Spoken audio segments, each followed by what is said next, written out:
એક વખત બળેવના દિવસે વૈદરાજ રામચંદ્રે સદ્ગુરુ શ્રી ગોપાળાનંદ સ્વામીની અનુમતિ લઈ બધા સત્સંગી બ્રાહ્મણો તથા પોતાની જ્ઞાતિના શ્રી ગોળ બ્રાહ્મણોને જનોઈ બદલવા તેડાવ્યા હતા.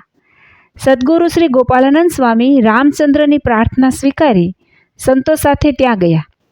રામચંદ્રે સુંદર રસોઈ પણ તૈયાર કરાવી. બ્રાહ્મણો ઘણા ભેગા થયા હતા. તેમાં જે દ્વેષી હતા તે બબડવા લાગ્યા જે સ્વામિનારાયણનો સંપ્રદાય અવૈદિક છે. તે સંપ્રદાયના બ્રાહ્મણો અને બ્રહ્મચારીઓ સાથે અમે જનોઈ બદલવાનું કર્મ નહીં કરીએ અને તેની સાથે જમવા પણ નહીં બેસીએ.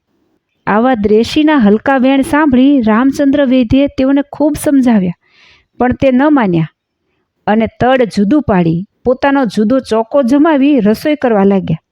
દ્વેષીના પક્ષમાં 200 બ્રાહ્મણો હતા અને સત્સંગી પક્ષમાં 450 બ્રાહ્મણો હતા. સદ્ગુરુ શ્રી ગોપાળાનંદ સ્વામીએ રામચંદ્રને કહ્યું, તમે કાંઈ ચિંતા ન કરશો. શ્રી સ્વામિનારાયણ ભગવાન તમારા ભેળા જ છે. હવે તમે આ સરસ્યા તળાવમાં સ્નાન કરી આવો અને વિધિ કરી પાછા આવો. આજ્ઞા થતાં સત્સંગી સહુ બ્રાહ્મણો સ્નાન કરવા ગયા. ત્યારે સદ્ગુરુ શ્રી ગોપાળાનંદ સ્વામીના પ્રૌઢ પ્રતાપથી સરોવરનું જળ પણ શુદ્ધ અને નિર્મળ થઈ ગયું. પેલી બાજુ દ્વેષી બ્રાહ્મણો સીધા સામાનની ધમાલમાં પડ્યા હતા અને વિચાર કરતા હતા જે આ બધા સ્નાન કરી લે પછીથી આપણે નિરાતે સ્નાન કરવું. આ બાજુ સત્સંગી બ્રાહ્મણો સ્નાન કરીને બહાર આવ્યા. ત્યારે ગોપાળાનંદ સ્વામીએ ચરણનો અંગૂઠો પાણીમાં બોળ્યો કે તરત જ સરોવરનું બધું જ પાણી જાણે અંગૂઠામાં ચૂસાઈ ગયું હોય તેમ સુકાઈ ગયું અને કાદવ પણ સુકાઈ ગયું.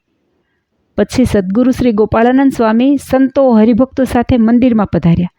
દ્વેષી બ્રાહ્મણોએ વિચાર્યું છે આપણે કાંઈ જઈએ તેવા નથી, આપણે વાયડાવાડીના તળાવમાં સ્નાન કરશું.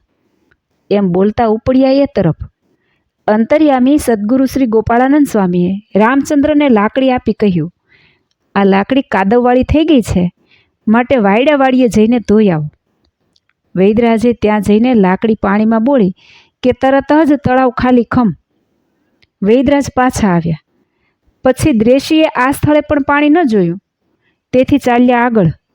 બ્રાહ્મણો આ બધું જોઈને આશ્ચર્ય તો પામ્યા, પણ તેઓએ વિચાર્યું જે આપણે નમી દઈએ તો આપણું પાણી જાય.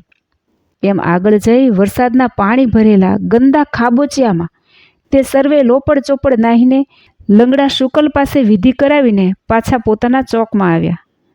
રસોઈયા તો બૂમો પાડવા લાગ્યા છે, અમે લાકડા બાળી બાળીને થાકી ગયા, પણ તમારી દાળ જેવી ઓરી છે તેવી ને તેવી જ પડી છે. ભાત પણ કાચા કચ છે અને મુઠિયા તળવા ઘી બળી ગયું તો પણ કાચા લોટ જેવા જ પડ્યા છે. તે અમને કાંઈ સમજાતું નથી જે આ બધું કેમ થયું.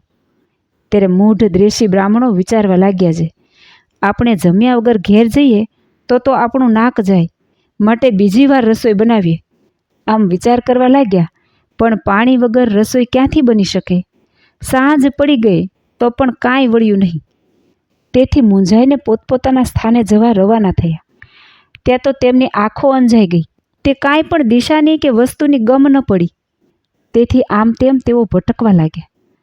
તેવામાં એક વૃદ્ધ બ્રાહ્મણને સવળું સૂઝ્યું, તેથી તે બોલ્યો છે, આપણે મોટા પુરુષનો અપરાધ કર્યો છે, તેથી આવું ફળ પામ્યા છીએ, માટે પેલા સંત આવ્યા હતા તેની પાસે જઈ આપણો અપરાધ માફ કરાવીએ.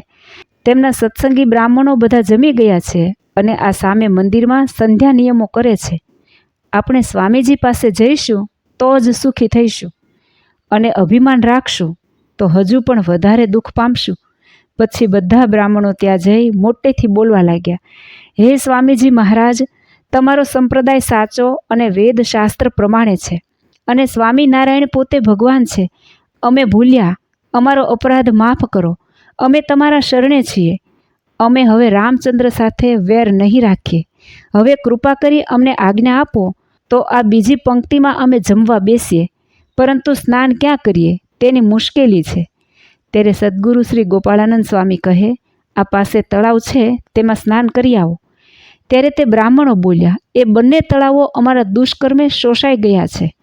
ત્યારે સદ્ગુરુ શ્રી ગોપાળાનંદ સ્વામી બોલ્યા, હે ભૂદેવો, હવે તમે શ્રી સ્વામિનારાયણ ભગવાનનો ગુણ ગ્રહણ કર્યો, તેથી શ્રી સ્વામિનારાયણ ભગવાન તમારા ઉપર દયા કરી તે તળાવમાં જળ ભરી દેશે. ત્યાં જાઓ, તળાવ ભરેલા જ છે. પછી બ્રાહ્મણોએ ત્યાં જઈ જોયું તો તળાવ સ્વચ્છ જળથી ભરેલા જોઈ આનંદપૂર્વક સ્નાન કરી પાછા આવ્યા અને સુખેથી જમ્યા અને સર્વાવતારી સર્વોપરી શ્રી સ્વામિનારાયણ ભગવાન તથા સદ્ગુરુ શ્રી ગોપાળાનંદ સ્વામીનો પ્રૌઢ પ્રતાપ જોઈ ઘણા જ સત્સંગી થયા. જય શ્રી સ્વામિનારાયણ.